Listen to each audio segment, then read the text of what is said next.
Hey guys, Ron here, and this is part 5 of a series where I turn video game characters into Pokemon. I try my best to consider how their abilities translate into Pokemon moves and stats. You enjoyed part 1 where I made Pokemon based on icons like Sonic and Pac-Man, part 2 with a Samus Pokemon and Minecraft Steve Pokemon, Sans Pokemon from part 3, and the Knight Pokemon from part 4. So we'll continue with some more fan-favorite protagonists, and technically an antagonist this time. They're all titular characters though. Keep in mind, the types and concepts of these Pokemon aren't literally going to be the same as their inspiration. Just because I'm making a Cuphead Pokemon, that doesn't mean it's going to be a literal Cup Boy. I want to create separate, believable Pokemon that have unique concepts based on their origin, but there is definitely a spectrum. Some are extremely faithful, while others are only inspired by the original video game character. Make sure to subscribe if you haven't, and click the notification bell to know when Fakemon videos come out, like last week when I turned average Pokemon like Hypno into legendaries. Let's begin with something a little bit simple. Cuphead, a highly requested character, one of the very few that isn't a human or animal. I mean, he's a cup that shoots energy from his fingers, but I think the most iconic part is the fact that his head is full of milk, which is also his soul, I think. We already have a soul inside a cup in this franchise, so I'm not going to do anything porcelain related, but there is a yokai that I can easily base a Cuphead Pokemon on. The Kappa. These mythological creatures from Japan are turtle duck humanoids that love cucumbers and wrestling. They are tricksters and, most importantly, in most depictions at least, have concave heads full of water. Like Cuphead, they can easily get in trouble. In fact, Lombre and potentially Golduck are based on Kappas. But how about we make a Kappa Pokemon that has a head full of water and shoots water guns from their fingers? I'll call it Kappa. Genius! I'm actually going to start by literally sketching in Cuphead's general shapes and proportions, and then adding the new Kappa attributes on top. I tried to add a sharp beak, but realized a more stylized and simple beak would be way more fitting later on. Some grass hair, and it already looks like a Kappa. Instead of pants, he'll have the bottom of a turtle shell, and webbed feet and hands instead of gloves and shoes. A grass cape instead of a turtle shell, since I don't want to make it look like a full-on turtle, and Pac-Man looking eyes that are faithful to the original rubber hose animation style, but also match the lily pad handle on its head. Refining it all before adding the aquas and greens. Really fits its typing. Say hi to Kappa, the concave Pokemon, a water grass type. These optimistic Pokemon easily become overconfident, getting themselves into big trouble. They are greedy, but ultimately choose to do the right thing. Water collects within their head dish, directly powering their finger guns. Kappa is able to shoot highly pressurized water from its fingertips. Their aim is impeccable and their spread is wide. They can use the water inside their head to instantly hydrate and fuel their thoughts. In dire situations, they can direct all the nutrient-filled water into their brain, giving them a significant boost in awareness, intelligence, and computations, allowing them to come up with schemes and even work mechanical objects. The less water in their head, the weaker they become. They are incredibly powerful and intelligent during storms. They have the abilities Mega Launcher, Storm Drain, and Sniper. Their shiny is both a reference to Cuphead and a bit of Mugmed's color scheme. He even has some milk. I was very delighted with this design. It looks pretty natural, a cool balance between faithfulness and a new concept. Love the colors too. Next is Spyro, another highly requested character and the oldest in today's video. Here's the problem, he's literally a dragon and does dragon things. He already looks like a Pokemon but simply isn't in Pokemon's art style. I'm not going to make him more humanoid or base it on another animal. So I have no choice but to simply draw Spyro in Pokemon's art style, but I have to hone in on some kind of ability that Spyro has that other Dragon Pokemon don't, just so it has some kind of unique concept. Now it's very common for Dragon-type Pokemon to have a wide variety of moves they can use, because dragons are basically elementals. So how about, since the Spyro Pokemon will look like a generic dragon, we turn him into a Pokemon that embodies the ability to control elements. Throughout the game, Spyro is magically given various elemental breaths, allowing him to control ice and electricity, for example. So I'm going to hone in on this and make a dragon type with a wide variety of moves and base the design on Spyro's power-ups, where his spikes and scales glow to indicate the power he possesses, like Super Freeze, at least in this series of Spyro games. The question is, what kind of proportions do we give it?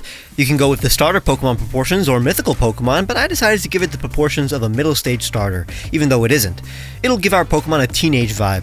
Spyro's snout is relatively boxy, but so we don't literally just copy Spyro, I'll make our Spyro have a sharper beak and wider set eyes, so it looks more like an actual animal. It'll still look cocky, but with a subtle hint of nervousness.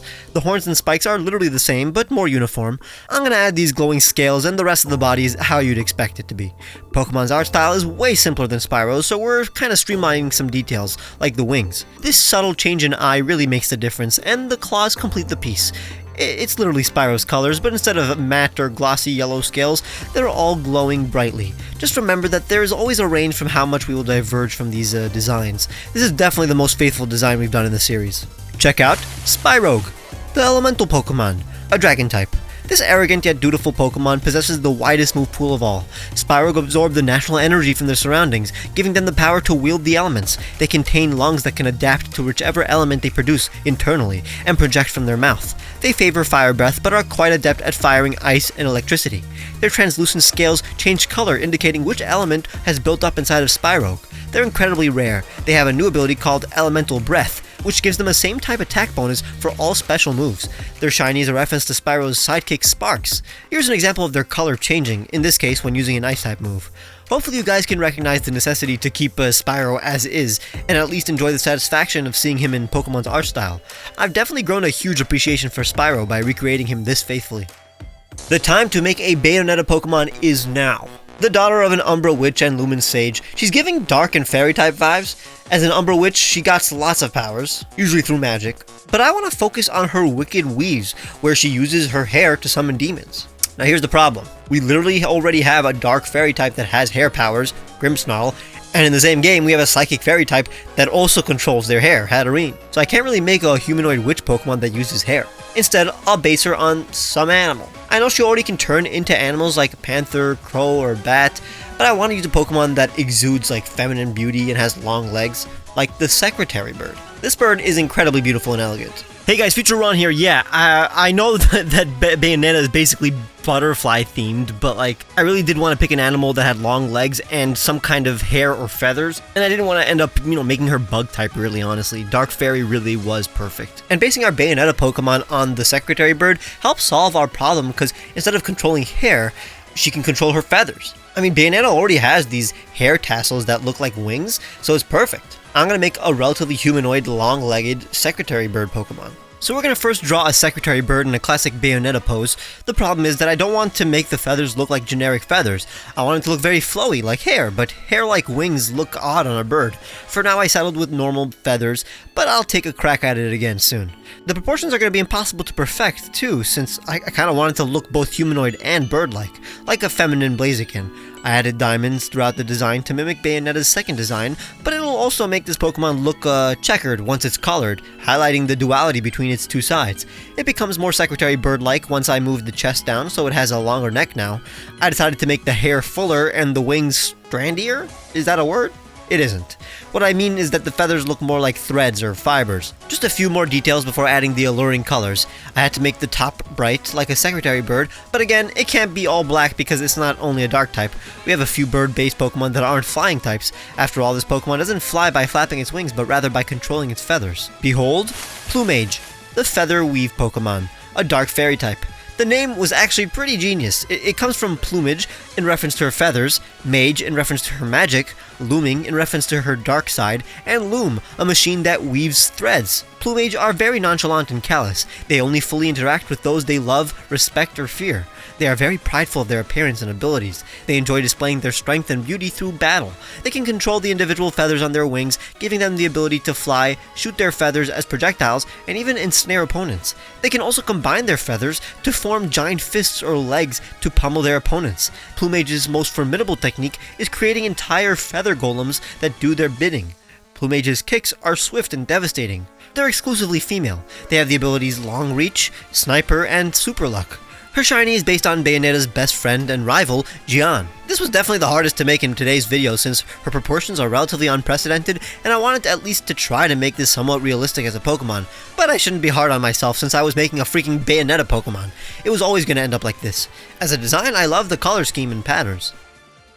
And finally, the most requested video game character for me to turn into a Pokemon was Freddy Fazbear, an animatronic bear possessed by the vengeful ghost of a dead child. So I'm not gonna do that exactly, because this is Pokemon, but it'll still be fairly grim. How about it's simply a ghost bear, a stuffed taxidermy bear that is possessed by a soul. But I do want to make a ghost steel type to represent the animatronics. So how about instead of making it a robot, because that's not a living creature, we combine it with a bear trap.